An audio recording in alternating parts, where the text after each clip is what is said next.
오늘은 역대하 24장 말씀을 가지고 버리고 버려진 요아스라고 한 제목으로 묵상 나눔하도록 하겠습니다. 먼저 17절로 27절 말씀 봅니다. 스가랴 선지자의 죽음과 요아스에 대한 하나님의 심판에 대해서 나와 있습니다. 먼저 17절로 22절 말씀에는 스가랴 선지자의 죽음에 대해서 나옵니다. 여호야다 제사장이 죽은 후에 유다의 지도자들이 요아스 왕을 부추겨서 왕이 그들의 말을 듣게 만들었습니다. 그 결과 백성들은 주 하나님의 성전을 버리고 아세라 목상과 우상을 섬기기 시작했고, 이로 인해서 하나님의 진노가 유다와 예루살렘에 내렸습니다. 하나님께서는 백성을 돌이키게 하려고 선지자들을 보내서 경고하셨지만 백성들은 그들의 말을 듣지 않았습니다. 여호야다의 아들인 제사장 스가랴가 하나님의 영에 감동되어 너희가 주의 명령을 거역했으니 형통하지 못할 것이며 너희가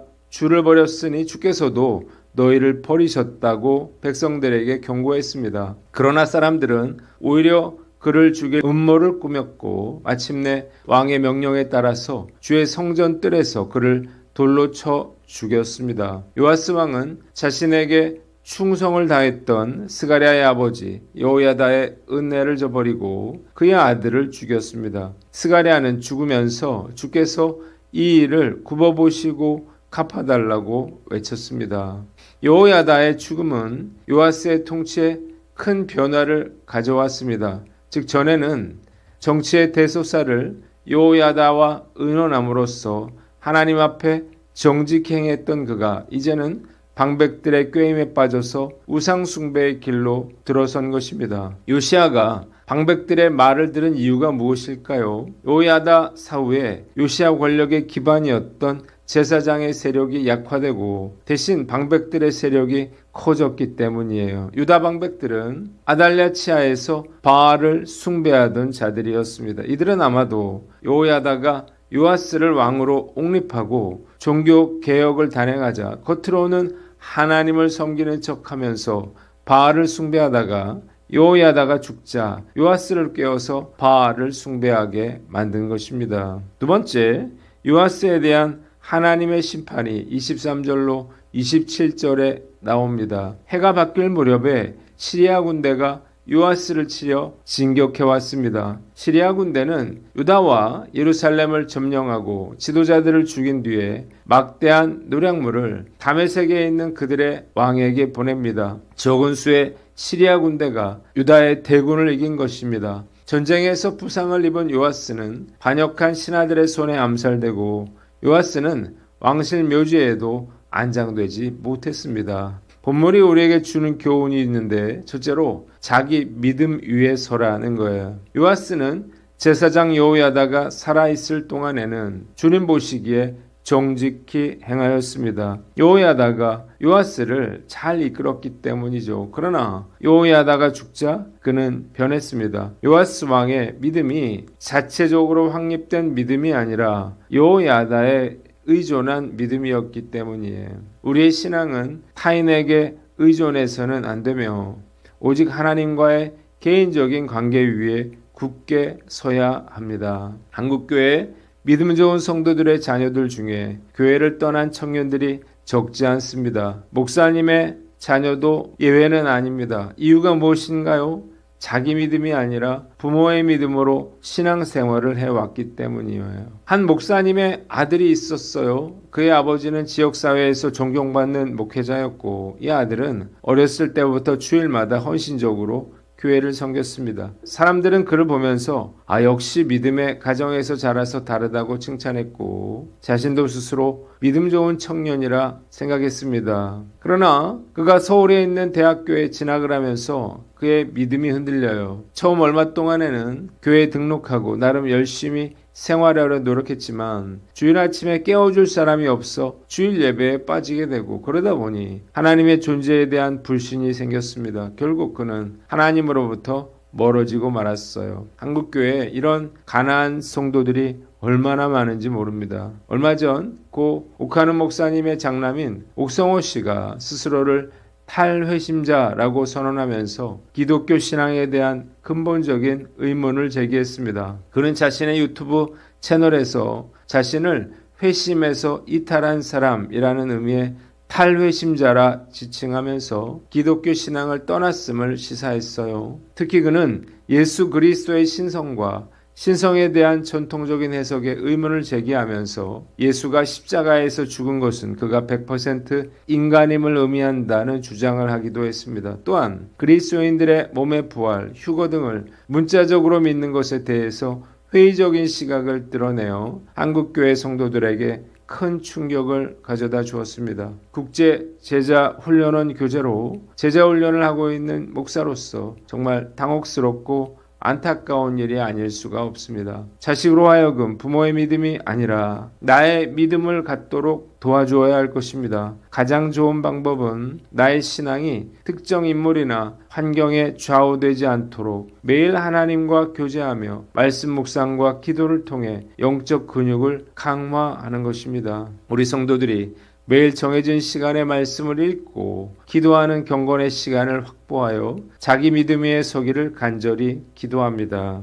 두 번째, 은혜를 잊지 말라는 거예요. 여호야다는 그의 생명의 은인이었습니다. 죽을 수밖에 없었던 그를 여호야다가 성전에 6년 동안 숨겨 기르고 목숨을 걸고 쿠데타를 일으켜서 왕으로 세워준 사람이었어요. 그런 여호야다가 죽고 나자 그는 달라집니다. 그는 자신을 책망하는 여호야다의 아들 스가랴를 죽여서 은혜를 악으로 갚았습니다. 스가랴는 죽으면서 자신의 억울함을 하나님께 호소했고 하나님께서는 그의 원수를 갚아주셨습니다. 요아스는 왕이 되고 형통하게 되자 하나님께 대한 의리를 저버렸고 생명의 은인인 제사장 여호야다에 대한 의리도 저버렸습니다. 아쉬울 것이 없게 되자 변한 거예요. 은혜를 악으로 갚는 일은 하나님을 적으로 만드는 일인 것입니다. 하나님께서는 억울한 자의 원한을 갚아주시는 분이에요. 힘이 있다고 억울하게 빼앗고 은혜를 악으로 갚는다면 결국 무서운 하나님의 징계를 받게 될 것입니다. 변함이 없는 것이 중요하다는 생각이 들어요. 상황이 달라졌어도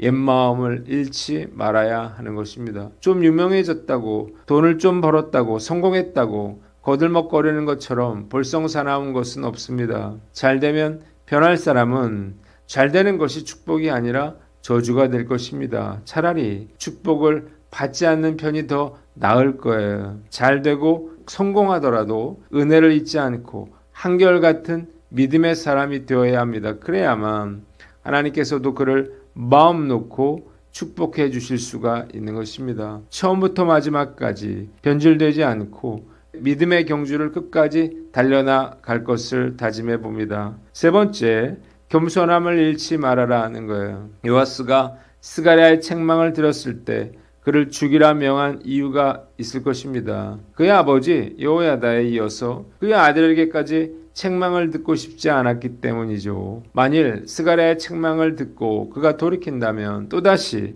스가랴의 눈치를 보면서 나라를 다스려야 했을 거예요. 그는 격분했고 결국 자신의 생명의 은인이요 자신을 왕위에 오르게 해준 여호야다의 아들을 죽이고 말았습니다. 저는 성공하는 것보다 변함이 없는 것이 중요하다 생각하는데요. 상황이 달라졌어도 옛 마음을 잃지 않는 것이 중요한 거예요. 좀 유명해졌다고 해서 돈을 좀 많이 벌었다고 해서 성공했다고 해서 거들먹거리는 것처럼 볼썽사나운 것은 없습니다. 교만해지면요 성공하지 않음만 못합니다. 기획사와 연예인들 간에 늘 소송이 끊이질 않아요. 저는 양쪽 모두 다 이해가 갑니다.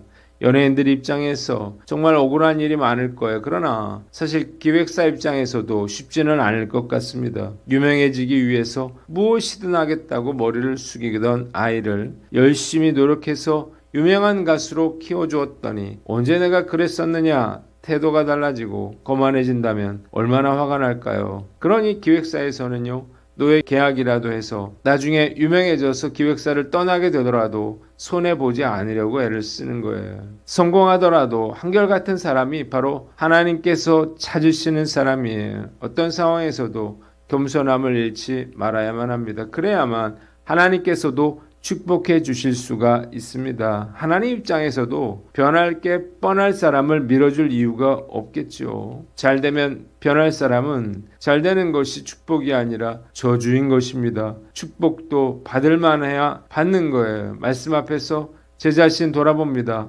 교만할 게 없어서 정말 다행이라는 생각이 들지만 언제라도 교만해질 수 있음을 알고 늘 겸손하게 살아갈 것을 다짐해 봅니다. 네 번째, 회개의 기회를 놓치지 말아라는 거예요. 하나님은 요아스와 백성들이 하나님을 버리고 아세라 목상과 우상을 섬기기 시작하자 예언자들을 보내서 경고하셨지만 그들은 그 예언자들의 말을 듣지 않았습니다. 이에 제사장 여호야다의 아들인 스가랴를 보내셔서 돌이키지 않으면 하나님께 버림받는다고 또다시 경고하셨음에도 듣지 않고 오히려 스가랴를 죽여버려요. 결국 회개의 기회는 지나갔고 그들은 참혹한 심판을 피할 수가 없었습니다. 책망받는 것을 좋아할 사람은 단 한 사람도 없습니다. 사실 돌이키라고 하는 하나님의 말씀은 불편할 수밖에 없어요. 그러나 잘못에 대한 책망의 말씀을 싫어하면 결국 심판받을 일밖에 남지 않는 거예요. 만일 잘못을 저질렀다 하더라도 아직 회개할 기회가 남아있다면 즉시 회개하고 돌이켜야 할 것입니다.